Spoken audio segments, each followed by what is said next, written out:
Puji Tuhan, saudara, dan kita tetap mengingat ya prioritas di dalam kehidupan kita. Cinta Tuhan, cinta keluarga, jaga kesehatan. Nah, sahabat Alpetra, ini adalah bagian kedua dari sesi diskusi Bina Iman yang disampaikan oleh Bapak Pendeta Yan juga Bapak Pendeta Heri. Sahabat Alpetra, silakan menikmati tontonan ini ya.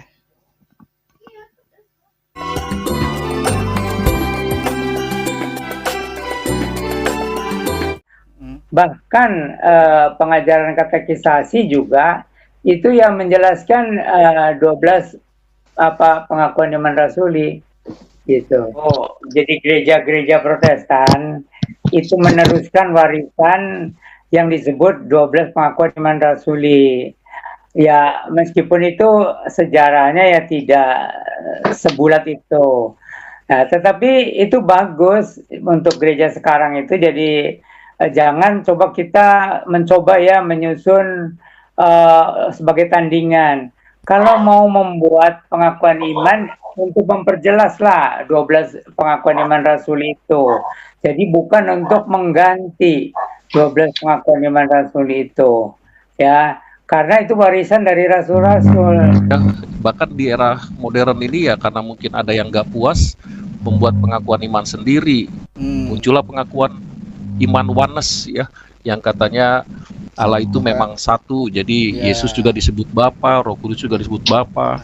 Ya, bagi mereka itu pengakuan, tapi saya yakin situ tidak alkitabiah ya, tidak sesuai dengan Alkitab ya, karena oneness ini beranggapan bahwa Tritunggal tidak pernah ada ya, bahkan menyesatkan menurut mereka. Oneness ya, oneness ajaran yang menerima Allah itu Esa ya. Ya, di era modern ini ada pengakuan baru menurut mereka ya, yang katanya oneness sudah ada dulu ya, bahkan pengakuannya akhirnya baru muncul sekarang. Di media sosial juga viral isu tentang itu ya, seperti itu. Tapi saya kira gereja memang perlu melakukan ikrar ya, pengakuan iman. Di podcast sebelumnya biasanya tradisi gereja suku, tradisi gereja Lutheran ya, presbiter, setelah pengkhotbah atau pendeta berkhotbah lalu ada pengakuan iman. Tapi kesininya khususnya di luar gereja Lutheran atau gereja suku seperti Pentakosta, karismatik, tidak sama sekali diadakan. Tapi ada juga yang mengadakan ya. Sekalipun diadakan sebelum berkhotbah atau sebelum diucapkan apa itu warta gereja ya. Ya beragam lah, saya melihat begitu ya, beberapa kali saya lihat begitu. Tapi kalau tradisi sebenarnya setelah Alkitab disampaikan lewat khotbah, lalu ada pengakuan iman rasuli berulang-ulang. Nah, tradisi itu saya setuju dijaga ya. Tradisi itu harusnya ada dijaga sih ya, gereja, supaya umat jemaat kenal identitas siapa itu Allah dan juga karyanya dalam Yesus Kristus, dan juga pemeliharaan persekutuan oleh Roh Kudus ya, sampai betul memahami bahwa Yesus akan datang kedua kali. Jadi apakah sayang kalau tidak diikrarkan, khususnya gereja-gereja yang tadi saya sebut? Ya sayang sekali ya, karena tidak diperkuat lagi. Namanya juga pengakuan iman ya, harus diikrarkan ya, seperti itu.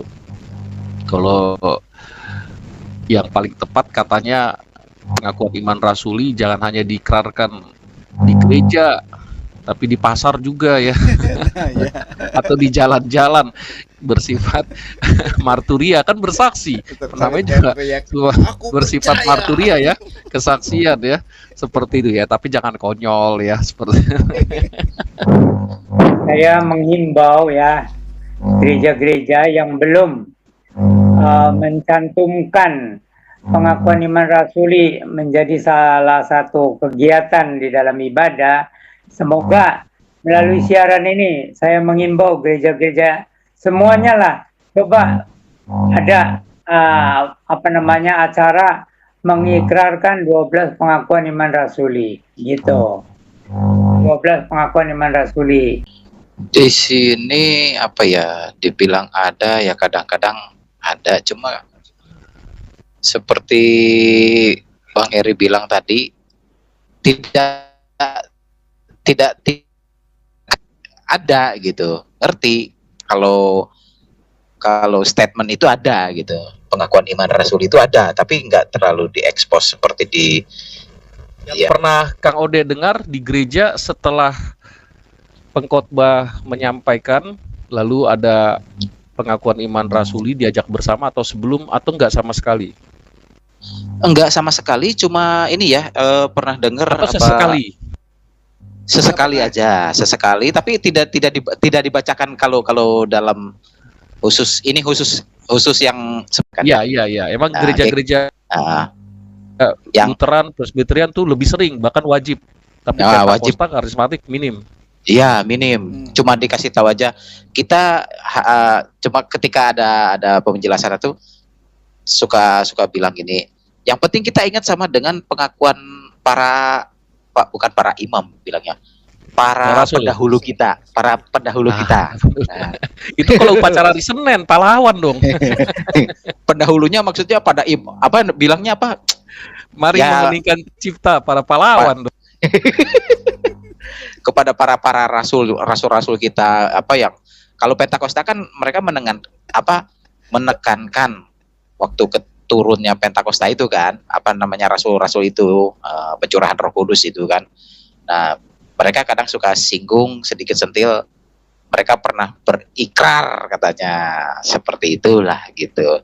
Kalau yang jebolan dari Lutheran itu pasti ngerti, oh ini ada pengakuan iman rasuli harusnya, cuma mereka nggak terlalu itu, cuma ada ikrarnya, mereka mengakui ikrar satu Tuhan, ada Roh Kudus, aku percaya kepada Tritunggal, itu ada. Yang mati di kayu salib, Tuhannya nggak salah, yang mati dan bangkit di kayu salib itu. Saya sih mau menghimbau ya gereja-gereja yang sudah mengikrarkan 12 pengakuan iman rasuli itu supaya mengikrarkannya dengan suara yang lebih tegas gitu ya. Jadi bukan aku percaya kepada Allah Bapa yang Maha Kuasa gitu. Jadi jemaat tuh jadi seperti gimana lah ya kalau bisa gitu. Itu kayak doa, aku percaya kepada Allah. Iya. Itu kan bukan doa, itu kan ikrar. Aku percaya kepada Allah. Itu saya sih pengennya menghimbau tuh gereja-gereja Protestan tuh ya. Jadi kalau memang 12 pengakuan iman rasuli ya ikrar, bukan seperti doa gitu. Nah gitu, imbauan aja. Kita mengikrarkan 12 pengakuan iman rasuli dengan suara yang tegas. Jadi ada tambahan dengan suara yang tegas gitu. Kadang-kadang ya mungkin karena yang senior dari jemaat udah pada ngerti gitu ya, oh ini pengakuan iman rasuli gitu kan. Tapi kalau yang muda-muda kan agak bingung juga gitu kan, apa ya kok ada ikrar itu ya. Di dalam kesempatan ini saya sih menghimbau ya para hamba Tuhan atau gembala sidang ya, saya sih menghimbau gitu. Jadi pengakuan iman rasuli harus disuarakan dengan suara yang tegas gitu, bukan kayak doa. Setuju Om. Setuju, itu bener. Jadi semangat ya Om. Kalau dengan ikrar kan jadi semangat kita. Iya. Ini pendengarnya ada berapa Pak yang sudah subscribe? 880 berapa tadi Bang? 882. 82. Nah kalau misalnya 800 saja ya subscriber coba ya bisik-bisik sama pendetanya atau sama majelis. Coba gitu pengakuan iman rasuli itu jangan seperti kayak orang doa, tapi lebih tegas gitu. Aku percaya gitu ya, yang tegas. Tegas dan lantang, iya betul. Ya Pak, ini kita sehati nih. Iya dong Om. Iya betul Pak, namanya juga pengakuan, saya setuju itu. Iya. Nanti kalau sebelum pengakuan iman rasuli kan sebelumnya ada pengakuan dosa, itu lebih betul kusyuk gitu ya, dan menyadari seperti itu. Nah itu juga di gereja Pentakosta karismatik mungkin juga minim ya pengakuan dosa itu. Nah, di gereja Lutheran, Presbiter diharuskan ya seperti itu. Iya. Kalau itu ya ini bukan kritikan ya, tapi kenyataan ya. Kalau gereja-gereja Pentakosta itu ya seringkali kalau sudah mau berlutut berdoa gitu ya. Terus mereka tuh banyak yang nangisnya dibikin-bikin. Tuh yang Dibikin-bikin gitu. Ya maaf ya, ini sebenarnya kan Berarti kalau kenyataan ya, berjalan Fayat, itu kenyataan. Kenyataan Om. enggak loh, jangan enggak, saya enggak. dibikin-bikin, gitu. Saya enggak loh. Singgung. Saya enggak loh. Ode kan Maaf gereja ya kalau Kristen enggak ya, ini penginjil. minta maaf aja. Ode kan gereja Kristen penginjil. Jadi bisa kesinggung lah. Iya. Enggak kan udah pernah 10 tahun juga di karismatik toh, Oh, iya, mendalami ikut-ikut di karismatik, tapi memang karismatiknya yang menekankan bahasa lidah. Saya pernah di demo, Om. Saya pernah dipegangin kayak orang kerasukan, Om. Bukannya maksudnya maksudnya gini, waktu pertama masuk di karismatik itu kan saya kan senang dengan puji-pujiannya, semangatnya. Wah, pokoknya senang saya masuk situ. Nah, sekali waktu mereka ada pengajaran, masuk saya ke pengajarannya, pengen tahu saya pengajarnya. Nah, setelah di pengajaran itu ada satu pendeta khotbah tentang bahasa roh. Di situ saya kontra, Om. Karena saya dapat pengajaran dari Om Yan dulu. Iya. Hati-hati dengan bahasa lidah katanya gitu kan. Wah, saya kontra di situ. Nggak ada itu bahasa roh, kata saya gitu. Kamu nggak bisa, ini ada bahasa roh, lihat di Alkitab. Saya juga diajarkan tidak ada bahasa lidah, kata saya gitu. Wah, debat saya di situ. Akhirnya, ya udah sekarang kamu dibaptis Lam. Enggak, saya sudah dibaptis, kata saya digituin. Wah, kamu ini. Jadi saya dulu ngajarin gitu ya. Iya, Om. Iya Om. Iya Om. Jadi saya berpegang teguh tidak ada bahasa lidah gitu. Di situ saya kena, Om, di karismatik, Om, dicecer karena kan saya ingat sama pengajaran Om Yan itu bahasa roh itu ada tapi tidak bisa dipelajari dan tidak boleh dilakukan sembarangan kalau tidak ada yang menerjemahkan, begitu kan? Nah, itu baru benar. Nah, dari itu, terus waktu saya masuk di karismatik itu kan dipegang kepala saya, ayo bicara. Lah, kata saya bicara apa? Sayo. Bicara apaan? Kamu harus bisa bahasa lidah, bisa bahasa roh. Apanya yang bisa bahasa roh? Om Yan aja nggak boleh kita bahasa roh. Makanya gereja perlu liturgi ya, itu ya, liturgi susunan dalam nggak peribadatan, Iya, jadi mulai nggak kacau. dari votum dan salam, lalu kata anugerah, sampai pada pengakuan dosa. Itu tadi terakhir yang pengakuan iman rasuli ya, sebelum doa berkat. Nah, tapi kan nggak semua gereja ada liturgi yang benar dan tepat. Mereka punya liturgi masing-masing. Tapi sekarang saya netral. Saya terima yang bisa bahasa roh, saya terima yang nggak bisa bahasa roh ya saya terima. Maksudnya terimanya mungkin makin kesini kita makin mengerti ya, Om ya, kan firman Tuhan semakin lama makin diperbaharui untuk kita makin bijaksana. Jadi ada gereja-gereja Protestan itu memang sudah anti dengan bahasa roh, ya udahlah kita jangan ganggu mereka.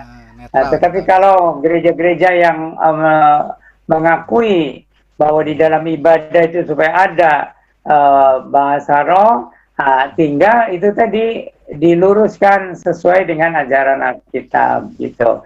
Jadi yang benar-benar murni, kalau itu dari Roh Kudus ya katakan, tapi juga dengan hati yang tulus gitu ya. Dan harus ada yang juga berdoa supaya bisa memahami tuh bahasa roh itu. Kalau tidak ada yang bisa memahami ya udah diam-diam aja. Itu artinya jangan mengganggu jemaat yang lainnya. Nah, tetapi kalau ada yang mengerti itu bagus. Yang satu bahasa roh, yang satu menerjemahkan bahasa roh. Kalau ada, tapi sejauh ini saya belum pernah tahu ada. Iya.